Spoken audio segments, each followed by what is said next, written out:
Bismillahirrahmanirrahim. Assalamualaikum warahmatullahi wabarakatuh. Tabik pun yang saya hormati Bapak Ibu, jabat dan staf di lingkungan Stisi Polda Wacana Metro. Alhamdulillahirrabbilalamin. Marilah kita panjatkan puja dan puji syukur kita atas kehendak Allah SWT, Tuhan Yang Maha Esa, bahwa pada kesempatan saat ini kita selalu diberikan kesehatan, selalu diberikan rahmat oleh Allah SWT di tengah pandemi COVID-19 yang begitu mengganas di negara kita. Oleh karena itu, saudara-saudara sekalian, saat ini adik-adikku mahasiswa, sebentar lagi Anda akan melaksanakan kuliah kerja nyata dalam rangka pengamalan Tridharma Perguruan Tinggi, yaitu Dharma Pengabdian pada Masyarakat. Oleh karena itu, saya berharap saudara-saudara sekalian dapat melaksanakan kuliah kerja nyata dengan sebaik-baiknya, dapat melakukan pengabdian dengan sebaik-baiknya, kemudian bisa meringankan beban masyarakat di tengah pandemi ini. Saya berharap dengan melakukan kuliah kerja nyata, saudara-saudara sekalian dapat mengedukasi masyarakat untuk menjaga protokol kesehatan, kemudian membangkitkan semangat yang ada di masyarakat dalam rangka pembangunan dan pemulihan ekonomi masyarakat. Oleh karena itu, saya titipkan kepada saudara-saudara sekalian, alma mater Stisi Polda Wacana Metro, jaga nama baik Stisi Polda Wacana di tengah masyarakat, karena ketika saudara-saudara sekalian melakukan pengabdian, kemudian melakukan tingkah laku yang kurang berkenan di norma dan etika masyarakat, itu akan merusak Stisi Polda Wacana. Oleh karena itu, laksanakanlah pengabdian dengan sebaik-baiknya, laksanakan tugas dengan sebaik-baiknya. Saya berharap saudara-saudara sekalian selesai melaksanakan tugas, melaksanakan kuliah kerja nyata di era pandemi ini yang sudah kita lakukan, yaitu dengan tema mengabdi di tengah pandemi. Oleh karena itu, ikuti semua skema, ikuti semua tata cara yang sudah diformat oleh P3M, kemudian Anda mendapatkan dosen pembimbing, ikuti bimbingan yang diarahkan oleh dosen pembimbing. Sekali lagi, saya ucapkan selamat mengabdi, selamat melaksanakan kuliah kerja nyata. Saya berharap Anda akan berhasil dengan sebaik-baiknya. Terima kasih atas perhatiannya. Wassalamualaikum warahmatullahi wabarakatuh.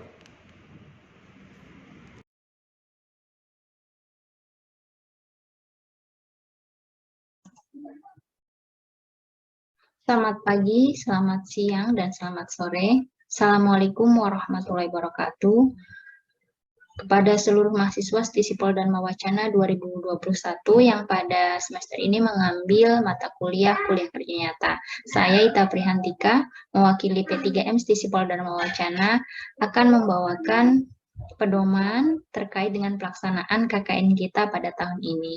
Bapak Ibu sekalian, di tengah pandemi COVID-19, terutama saat ini kita sedang menghadapi masa second wave, dan untuk Kota Metro sendiri sedang berada pada posisi pembatasan kegiatan bermasyarakat, ya, kita harus tetap melaksanakan kewajiban kita sebagai sivitas akademika. Pada semester ini, tema kita adalah tetap berbakti di tengah pandemi.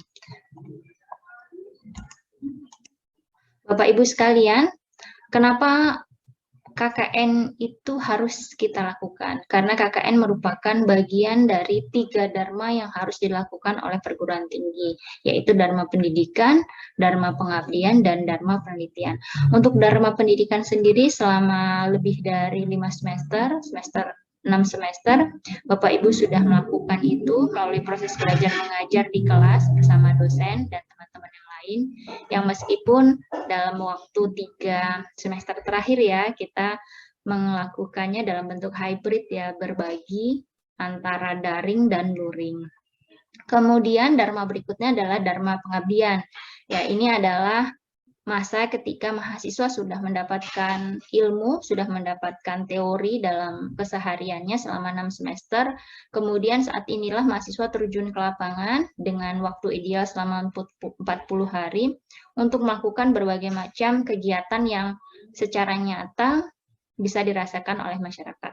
Dharma terakhir adalah dharma penelitian. Ya, ini dharma terakhir yang nanti Bapak Ibu lakukan di semester 8. Mulai dari semester 7 sudah melakukan dan semester 8, di mana ini merupakan salah satu syarat untuk mendapatkan gelar sarjana administrasi publik. Bapak Ibu sekalian, selain mata kuliah wajib yang mau nggak mau kalau namanya mata kuliah wajib itu bagaimanapun keadaannya harus dilaksanakan. Kalau mahasiswa di akhir semester direkap ternyata mata kuliah wajibnya ada yang tidak lulus, dia harus mengulang. Dia tidak boleh melaksanakan ujian skripsi ketika ada mata kuliah wajib yang tidak lulus. Nah, KKN ini merupakan salah satu mata kuliah wajib yang Bapak Ibu harus lulus. Yang berikutnya, kita juga bersimpati dan kita juga menyadari bahwa pandemi COVID-19 ini tidak bisa kita lawan, tetapi harus kita mampu berdamai dan mensiasati bagaimana kita tetap melaksanakan apa yang menjadi kewajiban kita, namun tidak melanggar batasan atau protokol yang sudah ditetapkan oleh pemerintah. Secara substansi, KKN 2021 ini harus tetap berjalan meskipun nanti di saat pelaksanaan kita memodifikasi, kita berdamai dengan situasi dan kita melakukan beberapa penyesuaian-penyesuaian. Karena apa? Karena PTS-PTS dan PTN di Indonesia, di seluruh Indonesia juga melaksanakan berbagai macam inovasi untuk melaksanakan KKN. Nah, Bapak Ibu, secara umum ada 5 fungsi mahasiswa atau peran mahasiswa ketika melakukan KKN. Yang pertama adalah sebagai komunikator, yang kedua sebagai fasilitator, yang ketiga sebagai motivator, yang keempat sebagai inovator, yang kelima sebagai mediator. 5 fungsi ini diharapkan bisa dilaksanakan oleh mahasiswa dan kelompoknya ketika menjalani 40 hari masa mereka untuk dekat dengan masyarakat di lapangan. Ini sekali lagi pada kondisi ideal dengan kegiatan sosial yang diperbolehkan. Tapi dengan kondisi yang sekarang, di mana kegiatan berskala besar ataupun menengah dibatasi, kita harus bisa melakukan berbagai macam inovasi. Ya. Nah, inovasi itu juga termasuk salah satunya peran mahasiswa di KKN. Bapak Ibu sekalian, mekanisme KKN sudah mulai kita bahas, Bapak Ibu sudah dikelompokkan, kemudian sudah ditunjuk salah satu kordes, mahasiswa dikelompokkan dalam 21 kelompok dengan 1 kordes, dan setiap mahasiswa dibimbing 1 DPL. Jadi jangan minta satu kelompok ada 2 DPL, nggak cukup nanti ya. Nah, kita sudah lengkap 1 kelompok, 1 DPL. Gitu. Terus kemudian secara mandiri, mahasiswa dan DPL bisa menentukan mau dilaksanakan di mana KKN-nya. Pak Wahyu sudah memberikan pembagian lokasi. Pembagian lokasi ini tidak seperti tahun-tahun sebelumnya ya, di mana satu kelompok itu sudah kita plot ya. Misalnya kelompok 1 itu di Desa Margajaya gitu. Kalau sekarang tidak, kita hanya memberikan rekomendasi 2 kabupaten dengan pilihan 4 daerah di dalamnya. Ada 2 daerah di Lampung Tengah dan 2 daerah di Lampung Timur. Nah, silahkan Ibu Bapak, koordinator desa dan DPL mengkoordinir teman-teman untuk bisa menentukan dengan musyawarah mufakat aja, nggak perlu voting mau di mana lokasinya. Bagaimana menentukan lokasinya nanti di slide-slide berikutnya nanti akan ada penjelasannya. Terus kemudian minimal sekali KKN itu dilakukan 1 kegiatan di lokasi tersebut. Kenapa 1 kegiatan? Karena kita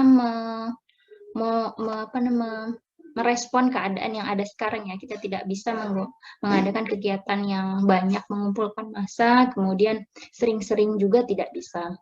Yang berikutnya tetap mematuhi protokol COVID-19 dan ketika mengadakan kegiatan tidak lebih dari 20 orang dengan durasi juga tidak lebih dari 2 jam. Kemudian bagaimana bentuk KKN nanti kita lihat pada bagian selanjutnya. Nah, Ibu Bapak sekalian, tadi di awal ada di sini bagian kok namanya ada PKM-nya ya gitu, lokasi KKN PKM. Nah, PKM itu singkatan dari pengabdian kepada masyarakat.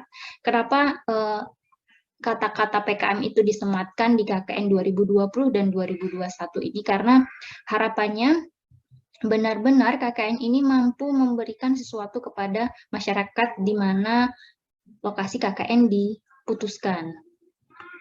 Nah, tema KKN kali ini ada banyak, Bapak Ibu bisa mengambil, sebetulnya bukan tidak terbatas pada ini ya, karena banyak sekali tema yang bisa diambil dari mulai kesehatan masyarakat, ketahanan pangan, ketahanan ekonomi, edukasi, kita ngasih pendidikan, kemudian penyusunan sistem informasi, supporting keselamatan masyarakat terhadap COVID-19, sustainable development, lingkungan, politik pilkada, administrasi pemerintahan, dan berbagai macam tema-tema yang lain yang diserahkan kepada masing-masing DPL dan kelompok untuk bisa menentukan.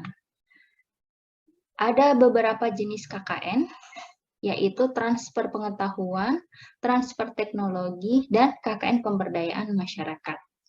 Kemudian ini ada beberapa judul yang bisa Bapak Ibu dalam kelompok untuk bisa lakukan. Nah, di awal tadi ditekankan KKN itu memang durasinya 40 hari.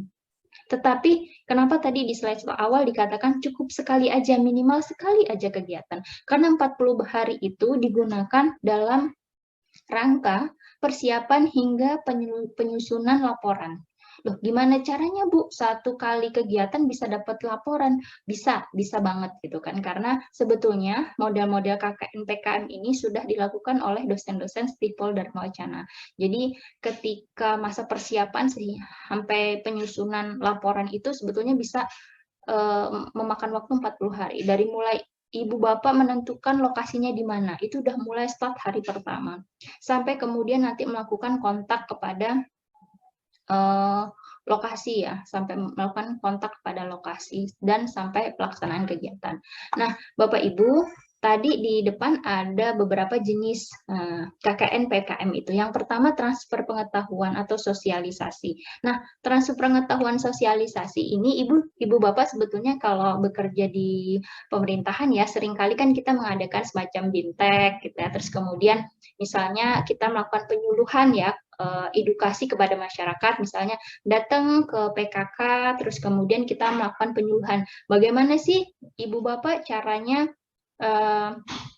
melaksanakan Germas ini, kita berpartisipasi aktif dalam gerakan masyarakat sehat ini, bagaimana cara cuci tangan yang baik dan sebagainya. Nah, itu disebut dengan transfer ilmu pengetahuan. Jadi Bapak Ibu cukup datang itu sekali, mengumpulkan warga di lokasi yang sudah ditentukan, kemudian Ibu Bapak satu kelompok itu memberikan edukasi, mentransfer ilmu pengetahuan. Banyak hal yang bisa ditransfer, tidak hanya atau tidak terbatas pada bagaimana tata cara protokol kesehatan menghadapi COVID-19, bagaimana misalnya bagaimana mencuci tangan yang baik, bagaimana melaksanakan ibadah kurban yang sekarang mau kurban ya, yang sesuai dengan protokol kesehatan itu seperti apa. Jadi Ibu Bapak bisa melakukan banyak hal gitu kan. Selain tadi gitu ada beberapa contoh judul kegiatan yang merupakan transfer teknologi. Misalnya penguatan peran posyandu dalam mitigasi bencana COVID. Jadi Ibu Bapak datang ke sebuah lokasi memberikan penyuluhan kepada kader posyandu. Kan selama ini posyandu ini karena COVID-19 ini tidak aktif, tidak ada kegiatan posyandu. Tapi bagaimana caranya? Nah, selama ini kalau posyandu itu masyarakat yang mendatangi pos kan, mendatangi lokasi posyandu. Lalu ketika masyarakat tidak boleh datang, tidak boleh berkumpul, bagaimana caranya gitu? Nah, kita kuatkan peran di mana kader posyandu yang secara aktif mendatangi masyarakat. Nah, menguatkan peran agar mereka berani datang, punya pengetahuan untuk melakukan sosialisasi berbagai macam kegiatan. Nah, ini tugas kita, memberikan penguatan pada kader posyandu. Atau kegiatan lain, memberikan bekal pada kader PK untuk mengolah sampah misalnya. Misalnya Ibu Bapak ada di Dinas Lingkungan Hidup ya, terus kemudian punya ilmu gitu. Bagaimana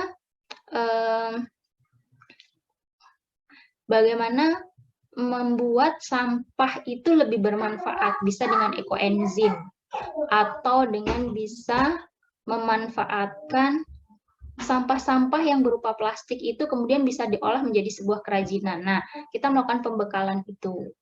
Atau misalnya ada sebuah SMA, kemudian ibu bapak melakukan pendidikan politik kepada pemilih pemula, gitu kan. Gimana sih cara menentukan kalau mau milih kepala daerah itu apa sih yang dilihat? Gantengnya kah, gitu kan? Atau tajirnya kah gitu, atau dia aktif di sosmed enggak? Kalau anak muda kan lihatnya gitu. Nah, kita memberikan pendidikan politik nih, cara memilih pemimpin itu berarti lihat dari apa, visi misi dan sebagainya. Ini itu tugas ibu bapak untuk menyampaikan itu. Jadi kita menyampaikan sebuah materi kira-kira seperti itu ya. Terus kemudian peningkatan kesadaran masyarakat untuk mengurus akte kelahiran misalnya. Nah, ini juga pada lokasi-lokasi tertentu, misalnya di daerah gitu kan, ini juga penting gitu, misal di pelosok yang agak jauh gitu dari kota, kita perlu memberikan edukasi nih, karena nanti repot gitu ketika sudah anaknya besar, membutuhkan akte dalam sekolahnya, misalnya udah mau lulusan, baru sibuk, baru bikin akte. Nah, kita memberikan edukasi ke masyarakat untuk bisa mengurus akte itu saat atau sesaat setelah kelahiran. Jadi tidak menunggu-menunggu beberapa waktu setelahnya.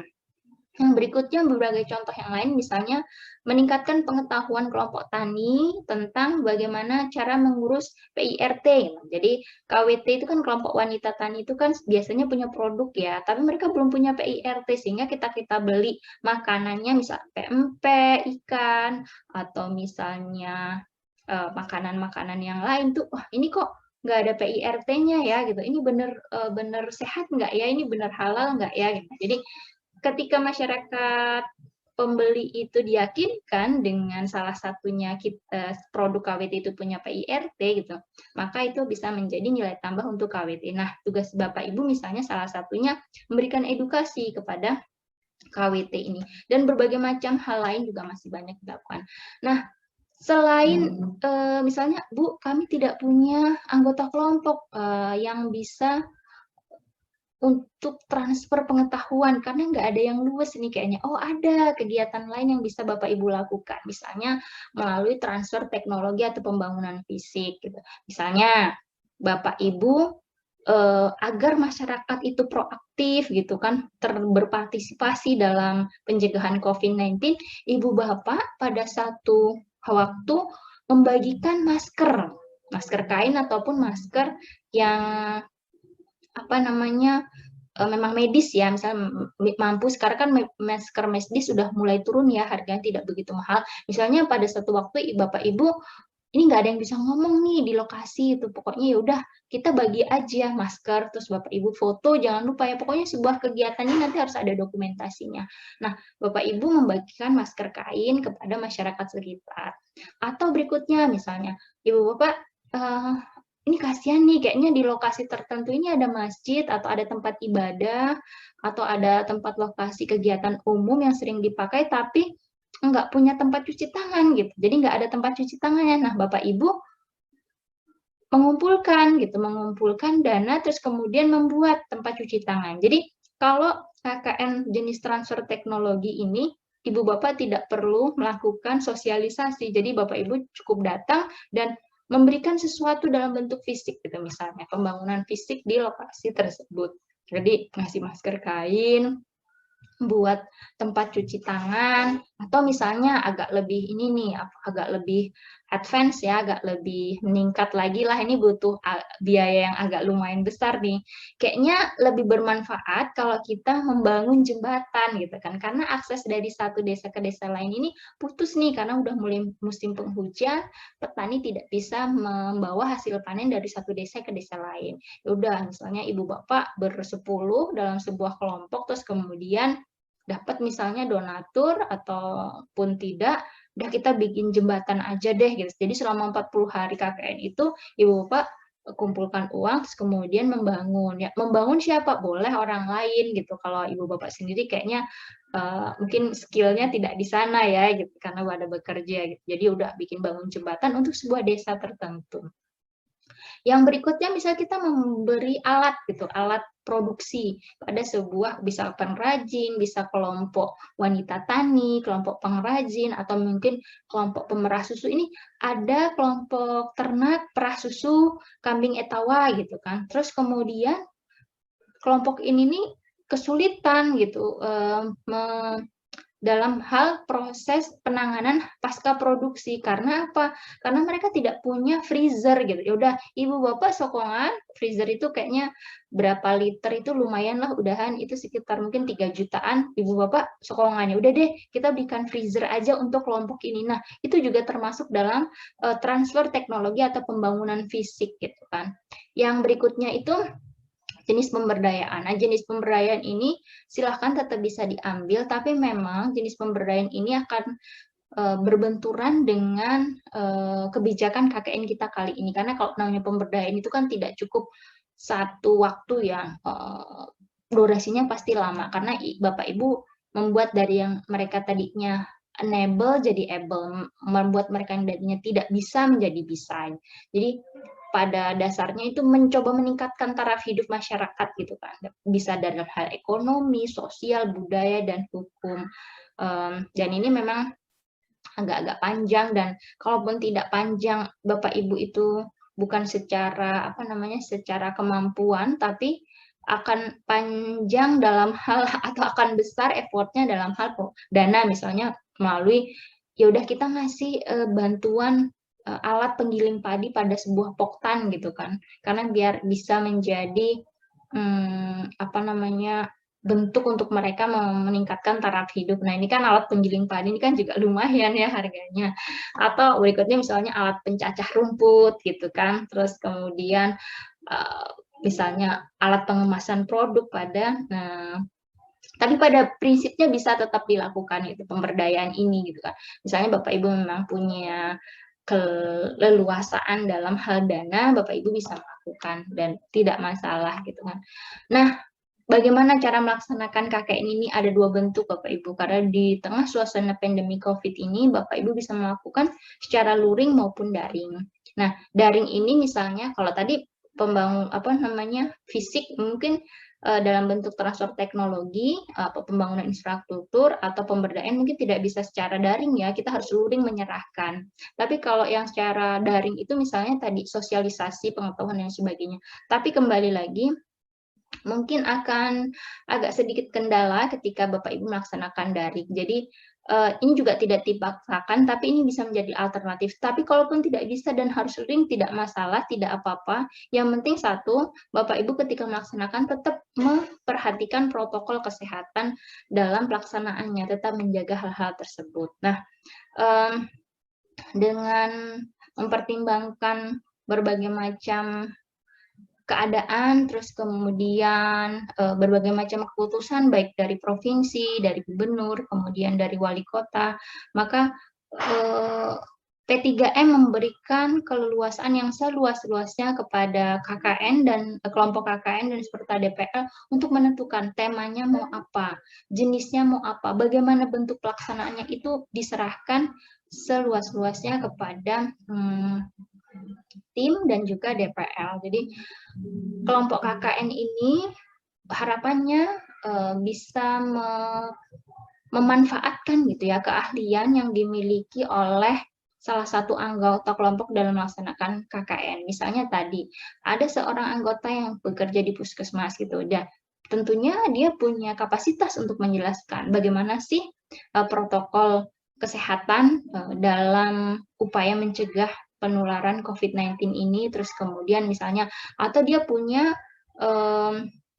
kemampuan untuk menjelaskan bagaimana alur ketika kita menghadapi atau mendeteksi dini gitu, apakah kita terpapar COVID atau tidak. Nah, ilmu yang dimiliki oleh anggota ini yang harapannya bisa disalurkan ke masyarakat. Jadi tidak perlu mencari narasumber dari luar, cukup anggota kelompok ada satu lagi misalnya dia punya keahlian atau dia bekerja di Disdukcapil dan mengerti paham bagaimana sih sebetulnya mengurus gitu akte kelahiran itu, apalagi sekarang misalnya kalau di Metro itu kan semenjak pandemi COVID-19 itu semua by online ya, jadi cukup kita nggak perlu datang, kita datang nanti kalau sudah kita diberi notifikasi oleh petugas bahwa KTP kita sudah jadi atau KK kita sudah jadi atau akte yang kita urus sudah jadi, kita akan dikasih notifikasi sudah jadi, silahkan Ibu ambil pukul sekian sampai sekian dengan bawa persyaratan asli.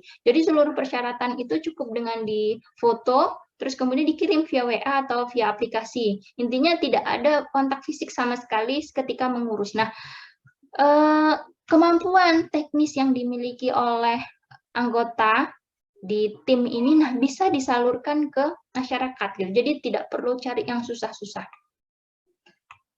Terus kemudian apa luarannya? Laporan Bapak Ibu tentunya setelah melaksanakan berbagai rangkaian kegiatan tadi, Bapak Ibu harus bikin laporan. Terus kemudian yang berikutnya ada draft artikel pengabdian, yang ini sifatnya tambahan, dan ini nanti dikawal pembuatannya oleh DPL, jadi DPL membantu untuk membuat luaran berupa artikel ini, terus kemudian ada CD, soft copy, file laporan, dan draft artikel. Nah, laporan pelaksanaan KKN ini tentunya nanti akan menjadi bahan bagi DPL untuk melakukan pendadaran. Jadi Bapak Ibu nanti akan di akhir itu akan dilakukan pendadaran oleh DPL. Laporan KKN itu isinya apa saja? Ada cover, halaman pengesahan, kata pengantar, ada daftar isi, daftar tabel, dan daftar gambar. Kemudian ada isi dari bab 1 sampai bab 7 ya. Terus kemudian ada daftar pustaka. Wah, susah banget nih ya sampai 7 bab.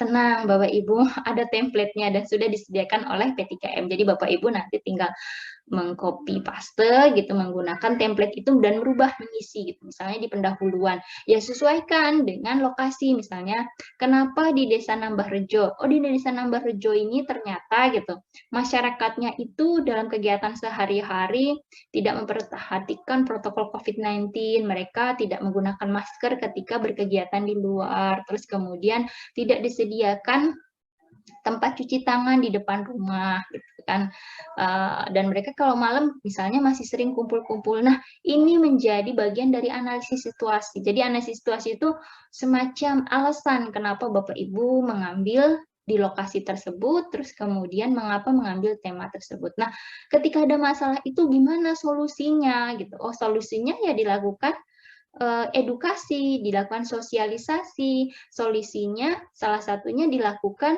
penyuluhan. Yang berikutnya misalnya Bapak Ibu udah nggak ada waktu bikin penyuluhan, udah kita ngasih bantuan alat cuci tangan aja di misalnya di beberapa titik di desa, di dekat pasar dan sebagainya. Oh yaudah berarti kegiatannya apa? Penyerahan gitu kan, penyerahan tadi infrastruktur ya, berupa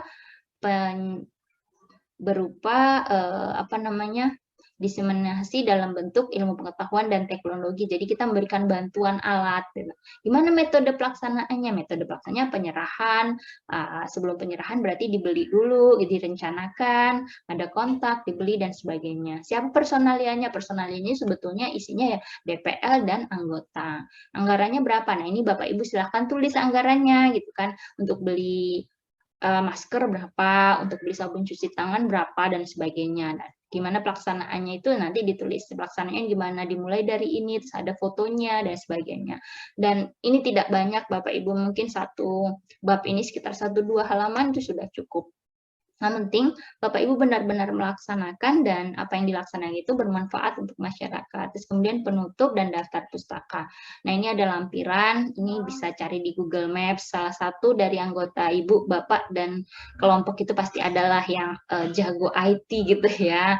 Ini tinggal aja cari di Google, terus kemudian kita coba dari PTS dari Sisipol ke lokasi itu berapa lama, berapa jauh gitu kan.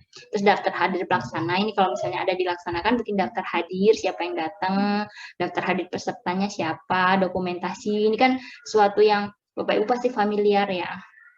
Terus misalnya tadi adalah bentuknya penyuluhan, Bapak Ibu bisa melakukan pretest dan posttest. Ini gunanya apa sih bagian ini? Bagian ini digunakan jika ada ya. Bagian ini digunakan untuk Bapak Ibu membuat nanti artikel. Jadi Bapak Ibu, kenapa artikel ini menjadi output yang penting? Karena salah satu penilaian akreditasi sekolah tinggi itu adalah ada tulisan dari mahasiswa yang dipublikasikan. Nanti Bapak Ibu nggak usah pusing ya. Ini ranahnya dosen pembimbing lapangan yang akan memandu Bapak Ibu, membantu Bapak Ibu untuk menuliskan ini. Yang penting Ibu Bapak benar-benar melaksanakan, terus jangan lupa dokumentasinya. Nah, itu yang penting gitu kan. Nanti untuk cara menuliskan nanti dibantu oleh DPR. Kemudian daftar artikel tadi yang bisa dilampirkan dengan dibantu oleh DPL. Nah, Bapak Ibu yang perlu dilampirkan juga surat izin. Ini jika suatu daerah mengharuskan surat izin, Bapak Ibu kan nanti akan menghubungi staf P3M untuk membuat surat izin. Terus kemudian misalnya masyarakat sekitar perlu surat undangan, nanti juga dibuatkan surat undangannya. Bapak Ibu nanti bisa mengontak PIC yang telah ditunjuk. Terus berita acara pelaksanaan. Nanti juga berita acara pelaksanaan ini nanti juga disiapkan oleh P3M. Jadi Bapak Ibu tinggal mengganti saja lokasinya di mana, kapan, dan sebagainya. Semua sudah dilaksanakan. Ya, terima kasih Bapak Ibu. Itu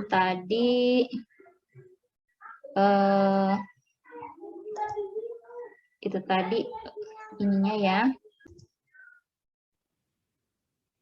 Bapak Ibu, bagian lain yang juga sering ditanyakan adalah bagaimana bentuk laporannya. Nah, Ibu Bapak, nanti kami akan membagikan kepada ketua kelas ini pada bentuk bentuk Word ya. Jadi Ibu Bapak tinggal mengganti saja. Semua sudah disiapkan oleh P3M.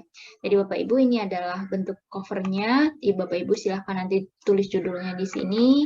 Kemudian siapa dosen pembimbing lapangannya dituliskan, dan anggotanya juga dituliskan. Silahkan. Terus kemudian ini ada lembar pengesahan yang harus dilengkapi. Temanya apa? Nanti disesuaikan dengan pemaparan yang tadi sudah disebutkan.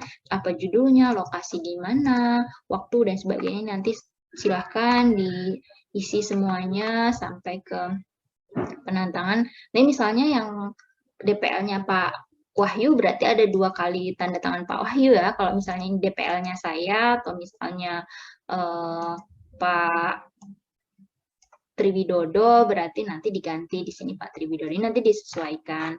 Nah, ini Bapak Ibu ada identitas uraian umum. Nanti ini diisi semuanya. Ini resume sebetulnya, resume dari itu ada kata pengantar. Terus kemudian ini ada daftar isi. Ini daftar isinya otomatis. Bapak Ibu jangan mengganti stylingnya. Jadi kalau menghapus misalnya ini mau dihapus, jangan dihapus semua. Dihapusnya dikit-dikit aja. Jangan sampai semua, nanti ketika diupdate di atas ini masih otomatis gitu.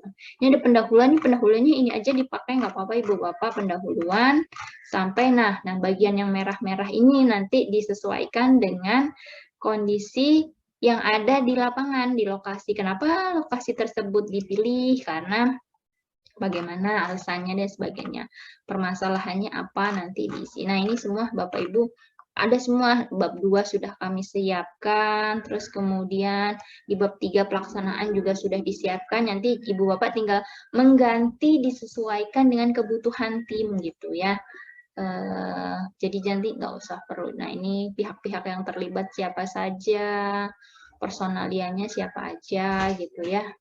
Terus kemudian anggarannya nanti bisa dituliskan, jadwal pelaksanaannya sebenarnya gambaran umumnya seperti apa daerahnya. Ini Bapak Ibu nanti cari ya, bagaimana pelaksanaan, pembahasan, dan sebagainya.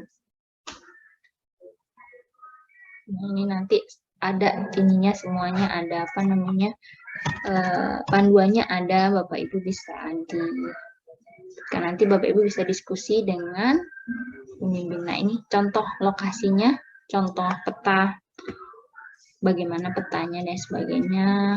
Nah, ini beberapa lampiran-lampiran yang harus ada. Nanti beberapa file yang memang diperlukan dan itu merupakan tanggung jawab P3M nanti akan disediakan. Baik Ibu Bapak semuanya, terima kasih telah menyaksikan pembekalan KKN 2021. Hal-hal yang perlu ditanyakan nanti bisa ditanyakan di grup, terus kemudian rekaman ini juga bisa diakses di YouTube dan bisa disebarluaskan kepada seluruh anggota. Jadi nanti tidak perlu Ibu Bapak menjelaskan lagi satu gitu kan, akan menghabiskan waktu. Jadi nanti cukup silakan berikan link pembakalan ini kepada seluruh anggota. Terima kasih Ibu Bapak, saya akhiri. Wabillahi taufiq walhidayah. Wassalamualaikum warahmatullahi wabarakatuh.